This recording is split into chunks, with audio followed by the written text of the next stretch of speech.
மலேசிய சிவனடியார் திருச்சபை, மலேசிய நால்வர் மன்றம் மற்றும் சிரம்பான் ஸ்ரீ பால தண்டாயுதபாணி திருக்கோவில் நிர்வாகம் இணைந்து நடத்திய திருவாசகம் முற்றோதல் ஞான வேள்வி கடந்த ஞாயிற்றுக்கிழமை வெகு சிறப்பாக நடைபெற்றது. மாணிக்க வாசகர் பாட இறைவனே கைப்பட எழுதிய 658 பாடல்களை கொண்ட திருவாசக பணுவலை சுமார் 350க்கும் மேற்பட்ட அடியார்கள் ஒன்று கூடி முழுமையாக ஓதி வழிபட்டனர். நகரி சம்பிலான் மாநில அளவில் 2வது முறையாக நடைபெற்ற இந்த ஆன்மீக நிகழ்வில் ஓதுவார்கள் மற்றும் இசைக்கலைஞர்களுடன் திரளான பக்தர்கள் பக்தி பெருக்குடன் கலந்து கொண்டனர்.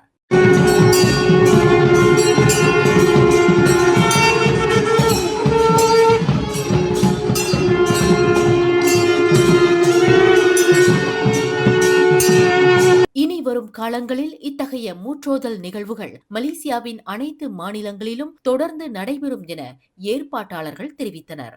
நிகழ்வின் நிறைவாக பெரும் ஒத்துழைப்பு நல்கிய கோயில் நிர்வாகத்தினருக்கு நன்றி தெரிவிக்கப்பட்டதோடு ஆலய தலைவர் கேப்டன் பரமேஸ்வரன் அவர்களுக்கு சிறப்பு செய்யப்பட்டது. மேலும் செய்திகளை தெரிந்து கொள்ள கீழே இருக்கும் பெல் பட்டனை அழுத்துங்கள். உங்கள் மகிழ்ச்சியை வெளிப்படுத்த லைக் மற்றும் ஷேர் செய்யுங்கள். தொடர்ந்து திசைகளோடு இணைந்திருக்க சப்ஸ்கிரைப் செய்யுங்கள்.